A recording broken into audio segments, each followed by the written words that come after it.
There we go. All right, we've been granted the go ahead by the Zoom lady. So, welcome to Inner Strength Check podcast.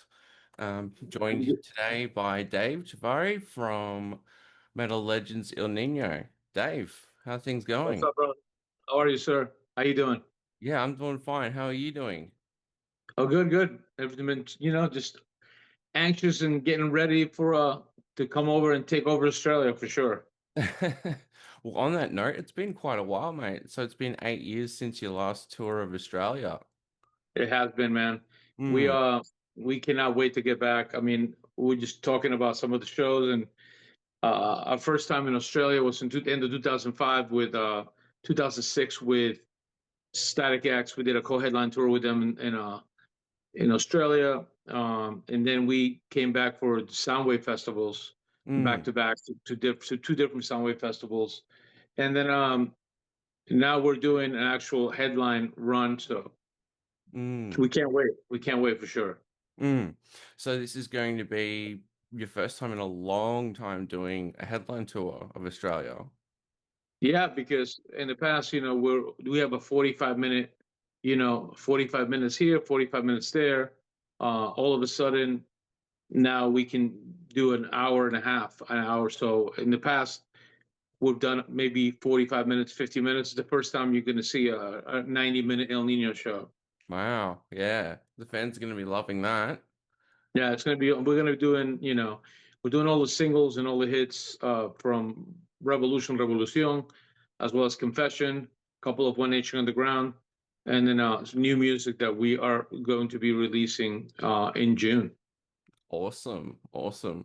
So on that note, with the new music being released in June, how are you guys feeling about that? What's the sort of the We are actually starting the recording process, and it's going great. I mean, I'm very proud of the new music.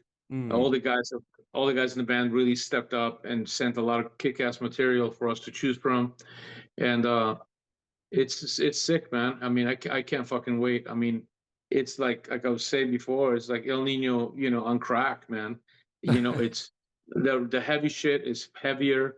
The singy stuff, the more melodic vocals are more melodic, and mm, it's definitely a modern twist, a more electronica twist on El Nino that kind of like where new metal is kind of going now. mm, Um, with bands like Bad Omens and bands like that are mm, blowing the fuck up on a worldwide level. mm.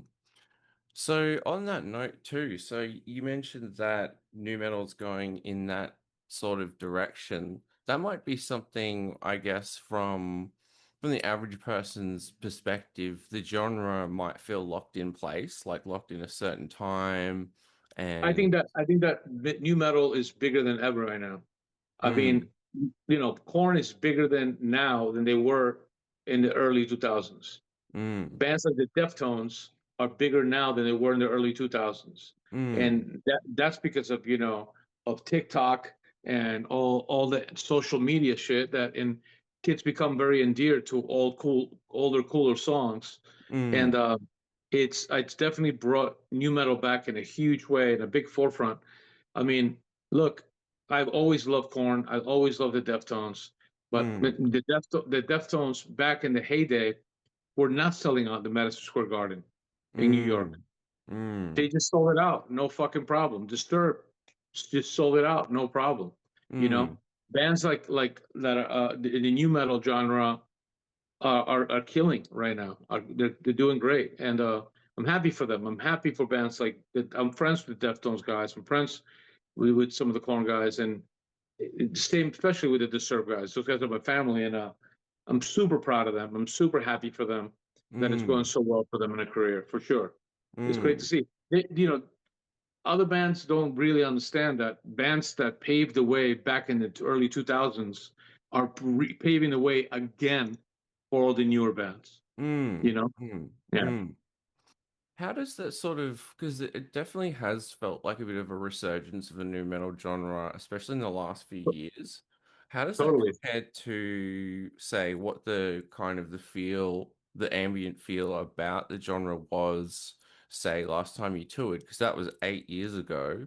And at that time, the genre wasn't sort of, you didn't have a kind of a second wave of bands as much as you did, I guess, coming to Australia this time around. We also didn't Yeah, I have mean, those platforms like I think TikTok, it's etc. I think it wasn't huge then, but we had fucking amazing tours like Soundwave Festival that Mm, brought this fucking amazing festival to everybody that everybody could sink their teeth into, no matter whether you like brutal heavy shit like Hatebreed or Upon a Burning Body, or if you loved, very singy shit like Five Finger Death Punch mm, and bands like that, and Disturbed and Slipknot and Zombie and Rob Zombie and everybody else. And I just think that, um, yeah, I mean, we always had festivals in Australia that brought everybody, all the metalheads together.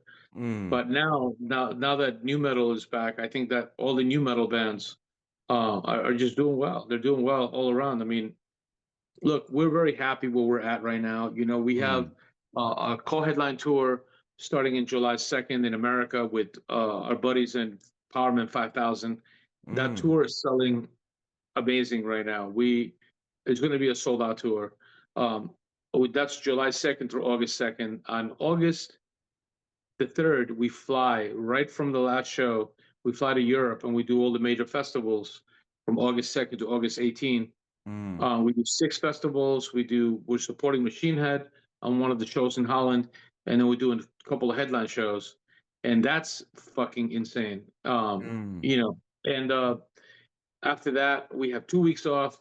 Then we're coming to Australia, New Zealand. We can't wait to do that. And then when we finish Australia, we'll be home around the 20th of September. And then October 10, not even 2.5 weeks later, we are embarking and going to South America and Mexico. So we're basically doing 4 continents in less than 90 days. wow. Yeah. That's an impressive feat. Yeah. Yeah, we're working, man. We're working. We're getting ready. We're ready.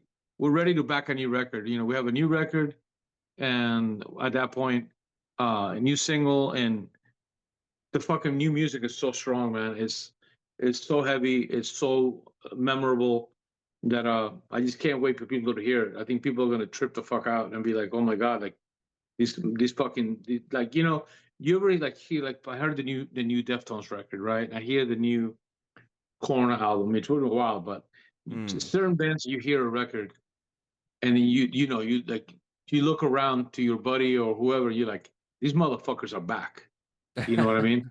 Yeah. You know what I mean? Mm, I know everyone's done that. I'm sure mm. you've done that.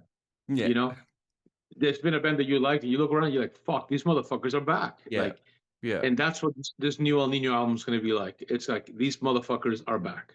You know? Mm. Yeah. So there's a span of, I guess, when we're talking about in terms of obviously how passionate you're feeling about the new music and how much it's still going in new directions about all this time, and still going on world tours, that sorts of things. What keeps you guys, I guess, what keeps you and what keeps you as a band going? I guess, having The love such, of music. Look, mm, look, El Nino. I started El Nino in 1998. It's mm, my baby. It's very dear to me. I hold it very close to me, and I mm, love the band. I love everything that we've achieved as a band, and the trademark of the band has achieved.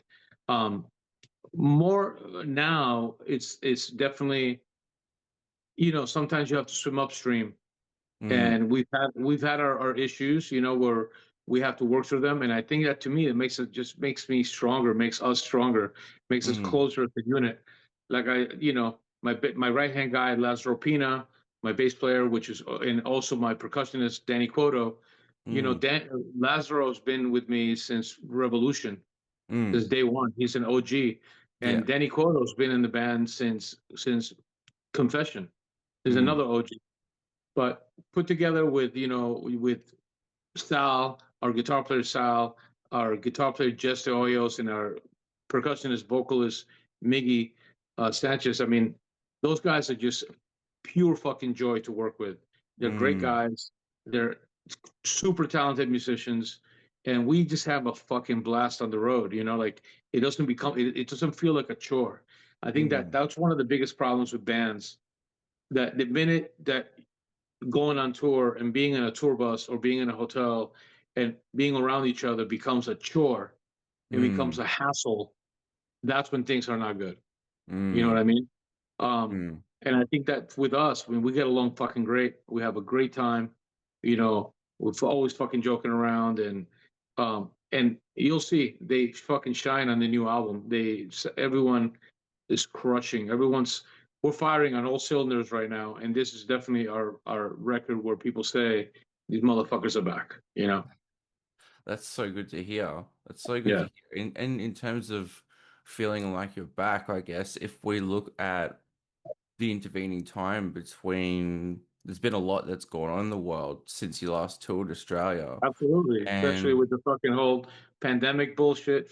Fuck all that. Like mm. took 2 years from everybody's life that we can't get fucking back, right? Mm. It seems like the whole scene, like a lot of the bands that you're talking about, like the fact you're also bringing over ADEMA for their first time for the tour too, which I'm sure they're really excited about. Um, Yeah, they're our friends, and I think that it would have strengthened the tour, and I think it would have been fun. We played a show with them for New Metal Revolution in Mexico City, and I mm, saw the guys, I saw Chris, I saw David, and we chatted for a minute, and they were like, hey, if you guys are gonna go anywhere international, we'd love to play with you guys, like let's fucking go. And it was great because our agent, Chuck Bernal, is the same agent we have now. We share the same agent, so it was easy as calling Chuck and say, hey man, are these guys available for Australia? He's like, yeah, they're available. Let's go.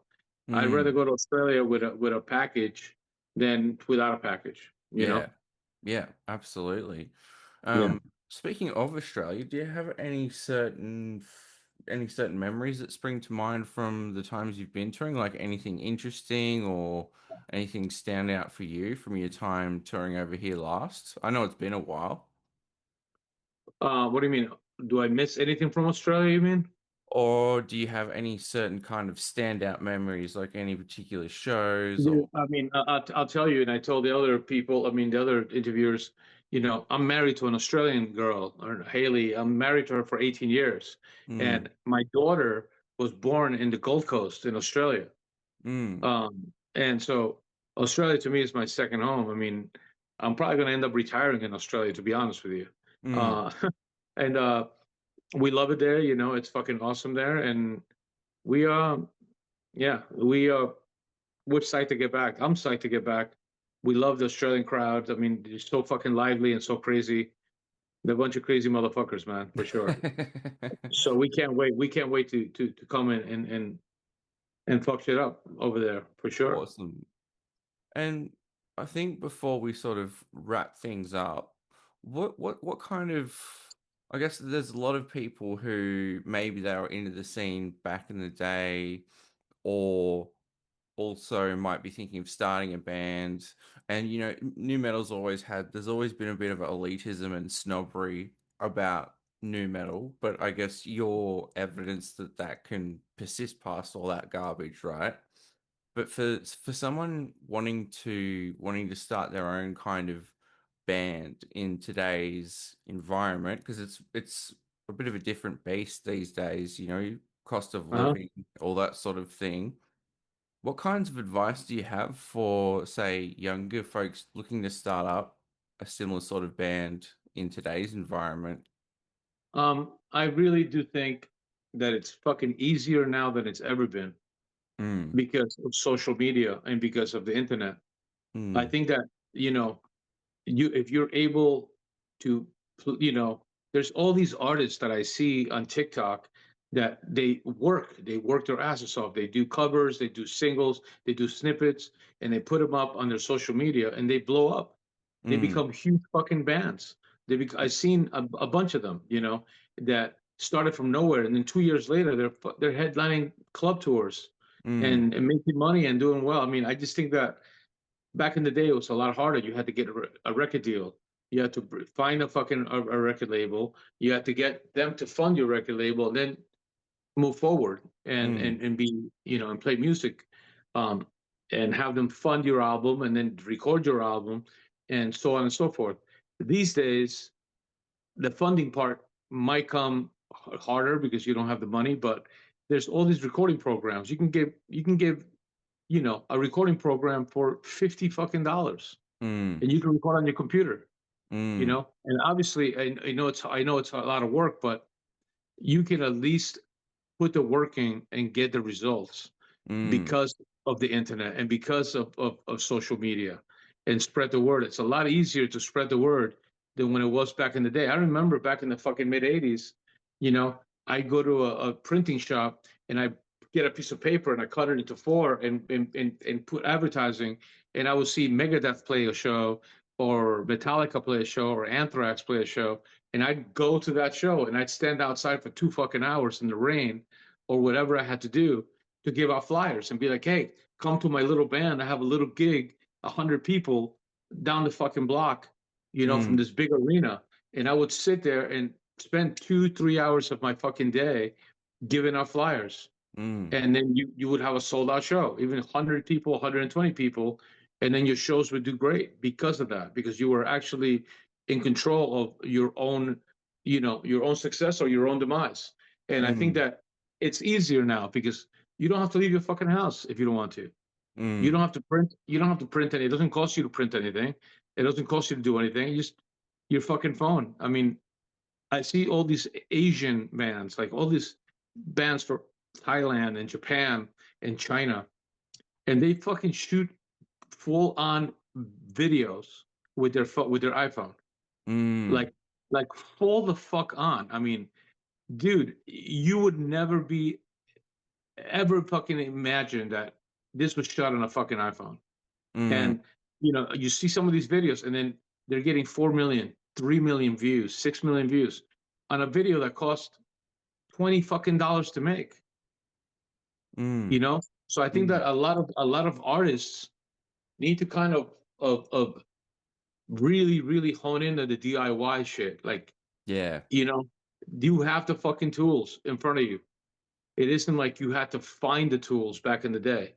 Now you Mm. have the tools, so it's kind of up to you, right? If you want to Mm. put in the time, if you want to obsess and really really be, you know, uh, to work hard on your craft and work, you could record 50 fucking songs and put a song out every week for a whole year Mm. until you blow. You know what I mean? And Yeah. I'm seeing it. I'm seeing a lot of artists, man. That I'm telling you, I follow a bunch of artists from like told you, from Japan, China, Thailand, France, Germany. Out of nowhere, they're putting out a video of doing album covers, and then every 3, 4 album covers they put in their own song, and Mm. then 3 more, 4 album covers in their own song, and they're building, these massive, massive social media accounts where now they can release their own fucking music and people will listen because they put in the work. So if you want to put in the work, you'll be successful. If you don't want to put in the work, you're not going to be successful. It's as easy as that. And I think that's the take home message, isn't it? Whether it's social media or other forms of hustling as a musician, as an Absolutely. entrepreneur, at the end of the day, and you guys are evidence, you've been working hard, you're still touring hard, you're still pushing to get music promoted, you're still putting in the work Absolutely. after all this time. So I'm Yeah. I, excited I wouldn't I for, wouldn't have it any other fucking way, man. I mean, yeah, I yeah, learned in the hardcore years. I've been doing music for 40 years, and I've mm, seen it change, come and go in many many different ways. Like I said before, I was in a band called Gothic Slam originally in the mid 80s. Then I joined mm, a band called Las Rocket from San Francisco, signed to Capitol. Then we were doing, I did 3 records with a band called MOD, Method of Destruction, joined a band called Propane. I played in Soulfly for a little while, for a mm, short interim. And then I started El Nino in 98. And, you know, it's not for everyone, but mm, if you love it and you want it bad enough, I mean, I can't tell you how many fucking houses I've been evicted from when I was a kid. I can't tell you how many times I mm, had my car fucking repoed.